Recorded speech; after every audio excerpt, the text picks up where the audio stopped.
Dragon Endurance departed the International Space Station at 11:20 p.m. Pacific last night with NASA astronauts Nicole Mann and Josh Cassada, JAXA astronaut Koichi Wakata, and Roscosmos cosmonaut Anna Kikina. Currently, they're on their way to the targeted splashdown site off the coast of Tampa, Florida. My name is Kate Tice, and I'm the Quality Systems Engineering Manager here at SpaceX. And joining me today from NASA Communications is Leah Cheshire. Thanks, Kate. It's always great to be here. And of course, another exciting day bringing a crew back from the International Space Station. And we're actually looking at that trunk separation to happen in about 3 minutes. Deorbit sequence start. And we've heard Dragon copy. good calls from the core here in Mission Control Hawthorne. That's the Mission Control room you see on your screen. To the crew, another good interior shot. Down in the bottom left-hand corner, that's Anna Kikina, the Roscosmos cosmonaut. That has flown on Crew 5. And then we are also on the other side of the spacecraft. We didn't get a good look at him, but it's Koichi Wakata, the JAXA astronaut that has joined us as well. So again, good calls. We've heard good confirmation of suit leak checks up until this point. As you can see, the astronauts are in their suits and seats after they had some time to rest and relax over the past, what has it been, 18-ish hours since they undocked yesterday. So we're standing by to listen for the call out for trunk separation. And I got one update that we are in the proper attitude for that trunk separation. So Awesome. Just one more of those checks that we were standing by to hear. Again, we are just in a waiting game until we have that claw and trunk separation. But that Nominal trunk jettison. All right, there's that call. Great news. right on time. Dragon copy. So as you can hear, that, like we mentioned, is the core calling out to the crew. They report that they copy because they're able to keep track of it on those crew displays that we could see over their shoulders. So again, the claw and trunk just separated. The claw is where those umbilicals for power and telemetry are from the trunk, and its solar arrays connect to the capsule. So now that they've disconnected, again, Dragon is exclusively on battery power. And we just additionally got that confirmation of successful trunk jettison as well, coming right on time at about 5:06 p.m. Pacific. We're coming up to the deorbit burn. We're about 5 seconds away from that burn start.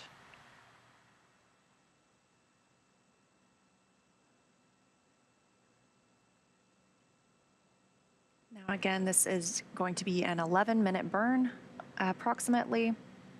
Just over 11 minutes. It's pretty large. We've got to slow the astronauts down from orbital velocity at 17,500 miles per hour and put them on that track to Tampa, Florida, and that splashdown. If you look, you can see the windows near Josh Cassada's feet. Actually, it's in the background, but it's bright. It's clearly they're in an orbital daylight. But when you're traveling at orbital velocity, 17,500 miles per hour, you see a sunrise and a sunset every 45 minutes. And if you look on their crew displays, it looks like you can see some of the thrusters are firing. So sounds like the deorbit burn is underway. Again, started right on time at 5:11 p.m. Pacific, targeting about 11 minutes for that burn. We're looking at about 10 minutes and 20 seconds remaining in that deorbit burn. We have about a minute and a half, 1 minute and 31 seconds to be exact, remaining in this burn. As you can see with those displays, there's a small set of physical buttons that the crew can use for emergency situations.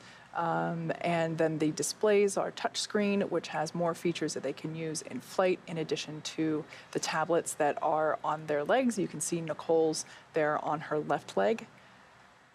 We can also see a good shot of the control panel for the seats themselves. That's where the mic volume and the push-to-talk button is also located for the crew to use. And I believe that's also where the crew cabin light button is located. So just like an airplane, everybody has their own personal window, or excuse me, personal light that they can use. The reading light. To read, exactly. 10 seconds remaining in this deorbit burn.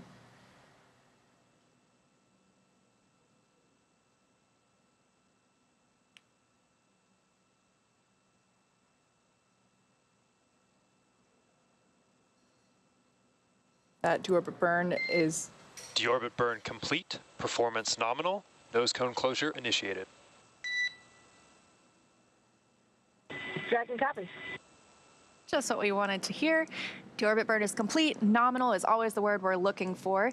And so with that complete, next up is closure of the nose cone, since we won't be using those Draco thrusters anymore. That's right. That nose cone is what protects those Draco thrusters, as well as that forward hatch, which is the hatch that the crew, of course, used to dock to the space station and get in and out of Dragon while it was docked on station.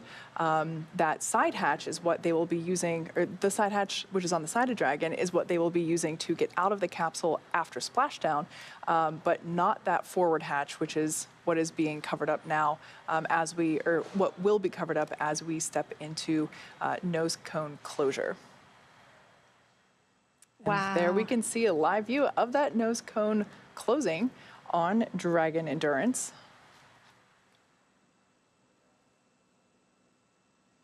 So in the Dragon is currently inhibiting those forward bulkhead Draco thrusters that we just used to complete the deorbit burn. Those are inhibited now, I should say, meaning that it was safe to latch the nose cone shut. And the vehicle has initiated the nitrox suit purge. This will help keep Nicole, Josh, Koichi, and Anna cool and comfortable during re-entry, which is coming up in about 20 minutes. At this point, like we saw, the nose cone is closing, protecting the forward hatch for reentry. So Nicole, Josh, Koichi, and Anna are using their screens to continue monitoring the locking of the nose cone, which is done by a set of hooks. Nose cone secured for entry.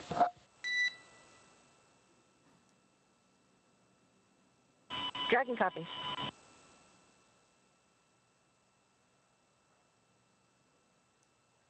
And there is that confirmation of nose cone closure that we were standing by for.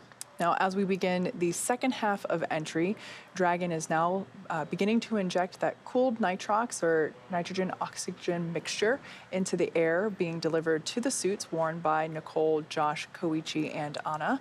Again, that's what will allow the crew to remain super comfortable while the external temperatures reach 3,500 degrees Fahrenheit, so a little warm on the outside. Dragon SpaceX for entry briefing.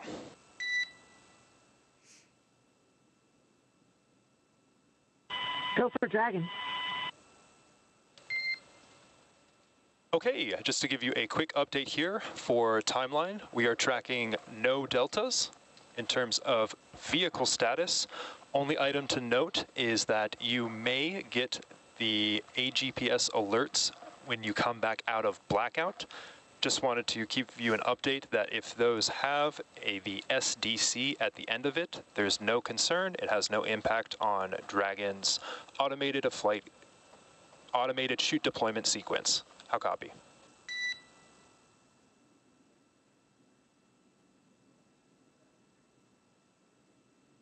Okay, copy. We may get the APGS alerts. If it's got Sierra Delta Charlie, that's no impact.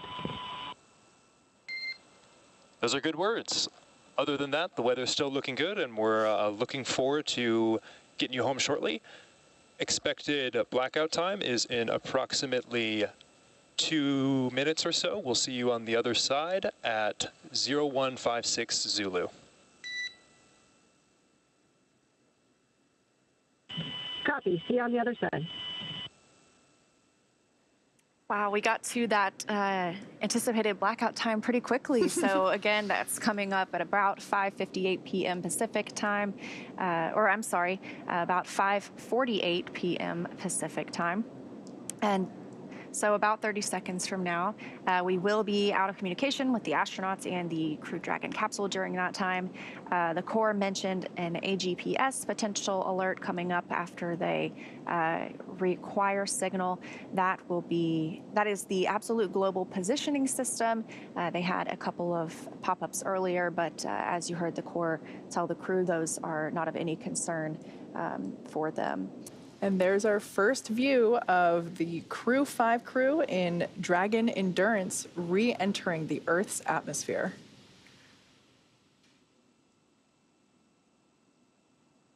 So this is a view from the recovery ship itself of Crew Dragon re-entering Earth's atmosphere. Of course, we still do not have communication with them because you can see that plasma buildup as they are coming through the atmosphere, that heat shield doing all of the work to ablate that heat as it builds up around the capsule. So again, as we mentioned, you see the movements here. That's the ship camera moving and continuing to track the spacecraft during re-entry. We anticipate reacquisition of signal in just a couple of minutes from now. As Kate mentioned, it can vary on when we get that timing. But great to already have a view of our 4 astronauts, or 3 astronauts and 1 cosmonaut inside as they are headed home. There will also be a couple of sonic booms during that time frame. Dragon, SpaceX, comm check. So as I mentioned, the SpaceX core. SpaceX Dragon, we have you loud and clear. We have you the same. Good to have you back. Expect automated chute deployment. Dragon, copy. You know, it's incredible to know that the voice we're hearing is coming from that Wow. gorgeous ball of light. And all of the other little points of light you see around it, they appear to be streaking on the camera a little bit. Those are stars. Obviously, that beautiful bright light in the middle, that's Crew Dragon Endurance coming home after 157 days in space. We are standing by for drogue parachute deployment. That'll be in about 2 minutes, but we already do have acquisition of signal. That came, again, a little bit earlier than we expected. So That's right, it is did. a little hard to target sometimes. GPS has converged. Expect nominal altitude for drogue chute deploy. Dragon, copy.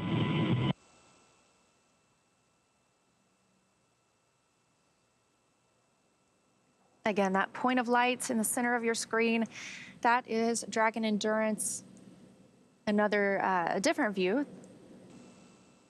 This one infrared coming from the recovery ship. As we were mentioning, all of those team members that are ready to recover the astronauts are on the ship. They're in position. It'll take just a little bit for them to move in toward the capsule once it lands, but they all have a very important and distinct role to play, either retrieving the capsule or helping the astronauts egress, and they are all standing by. Brace for drogue window. Dragon, brace. It looks like those drogue deploys are now. Yep. We got Visual on 2 healthy drogues.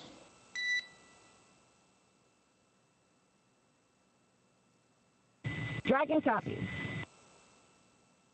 As you can see with that infrared view, we have 2 healthy drogue parachutes on Dragon. There's a view from Dragon looking up at the drogue chutes. Those will remain attached to the spacecraft until they help deploy the main parachutes, coming up in just a few moments. Again, these views coming to us from the recovery ship, standing by to recover our crew members once they splash down. Looks like we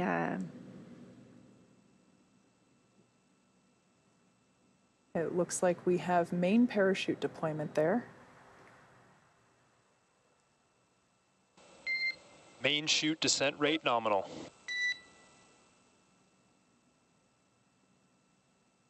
Dragon, copies. 1,000 meters. A beautiful, Copy, 1,000. beautiful view there from that recovery vessel of Dragon Endurance with those 4 healthy main parachutes. At this point in time, the capsule's going about 119, or was going about 119 miles per hour when those were deployed, and they also deployed about 6,500 feet. So these main parachutes will help slow the vehicle down even further to about 800 meters. Copy, 800. so that we'll hear from the crew about how far they are above the surface of the water. So there we just heard that call out for 800 meters. The capsule is slowing down further and further. By the time that it actually splashes down, it'll only be going about 16 miles per hour. Fascinating to think that just minutes ago, really, they were in outer 600 meters. space Copy, 600. and are now just 600 meters above Earth. Again, we are targeting a 9:02 p.m. Eastern Time splashdown, 6:02 p.m. Pacific. So that is the next major milestone for us today. Now that we have 4 healthy main parachutes all deployed, things continue to look good aboard Dragon. That's right. We're about a little less than a minute and a half away from the crew splashing meters. down. Copy, 400 meters. Once again, we are targeting a splashdown off the coast of Florida near Tampa. So this is what we would consider a Gulf landing. And those strobes of light on your screen, those are spotlights coming from the recovery vessels as they continue to track Dragon Endurance. 200 meters, crew brace for splashdown. Copy, 200 and braced.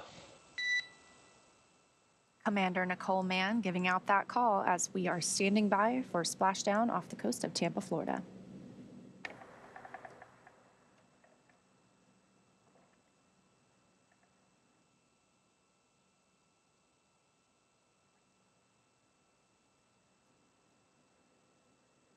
There we can see the water surface. Dragon Endurance coming closer and closer.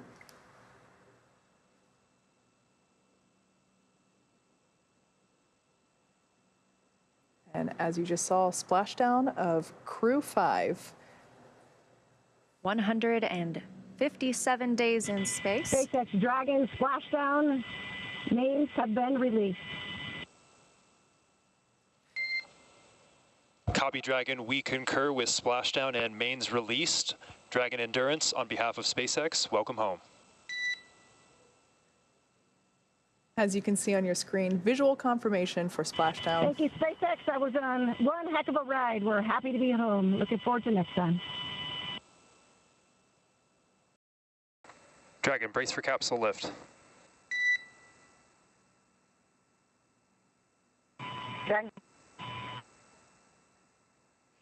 And as the capsule is being lifted, there's our first view of that heat shield. Once again, that was the primary decelerator for the Dragon capsule. That's really what helped slow the vehicle down to about 350 miles per hour from 17,500, of course, during that re-entry burn that we saw. Certainly did its job. Yeah. Bringing them to that gentle splashdown with the help of those parachutes, about 16 miles per hour. So they have obviously lifted Dragon. They are placing it in that nest. They'll secure it there and remove some of those attachment points before moving it toward the egress platform. Now we can see some waters held in what looks like a kind of like a bucketed area there underneath the side hatch. That is the location of where the main parachutes are stored. So all 4 of those main parachutes are tightly packed and placed in that cubby, basically, and we can see water draining from it now.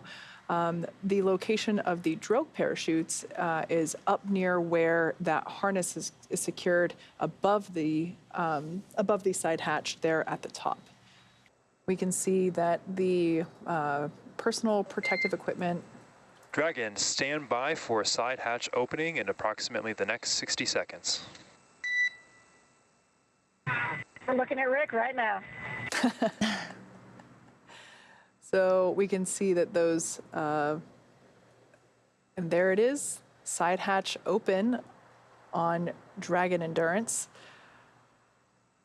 First time since it was closed last October, sending these 4 crew members on their journey to the International Space Station. And in that view on the right, you can see that SpaceX medical doctor getting that first check, making sure everyone is feeling all right back here on planet Earth before we begin helping those crew members out of the capsule. Once again, that is a view looking toward the side hatch. That view has Commander Nicole Mann on the left-hand side and pilot Josh Cassada on the right-hand side.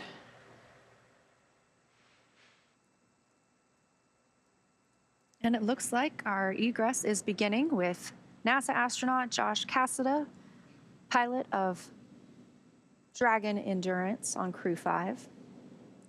His first space flight coming home with 157 days.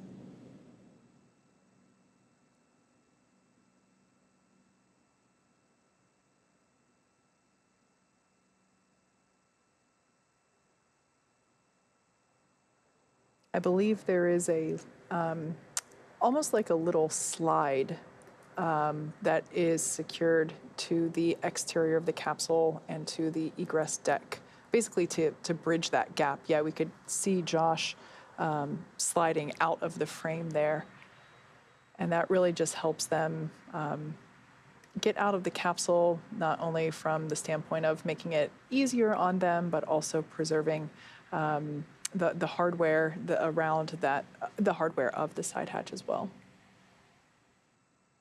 So it looks like the second individual to egress from the Dragon capsule will be Commander Nicole Mann. And there she goes.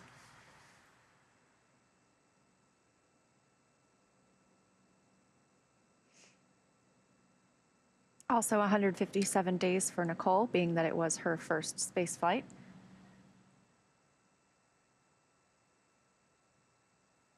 I would imagine for Koichi, who you mentioned earlier, has, you'll have to refresh my memory, over 500 days now logged in space? Yes, exactly 505 There today. we go. So I imagine this part is never easy, but he's very familiar, knows what to expect in terms of the change in mobility now that he's back on Earth. Yeah, as I mentioned before, that slide, we have a great view of that slide now. Really helps the crew in this egress procedure. oh, this is probably Koichi, judging by, I can see that Japanese flag on that team member right there on the right.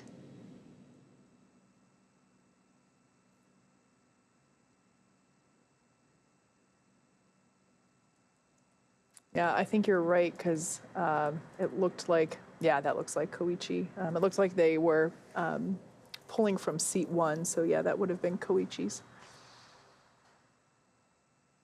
Oh, I can see a Look smile at that on his smile. face. Definitely not his first rodeo. So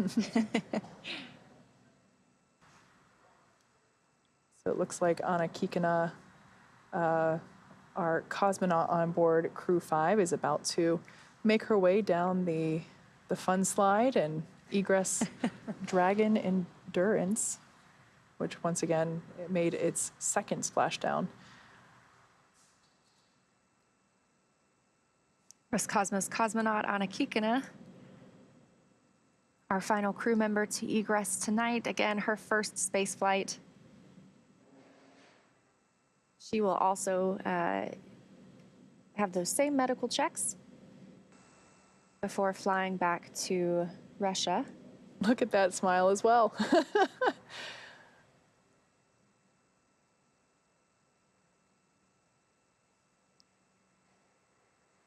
And that is all 4 of our crew members. Now that Nicole, Josh, Koichi, and Anna are safely back home on Earth and getting checked out by the medical teams, we're going to wrap up our live coverage of their return.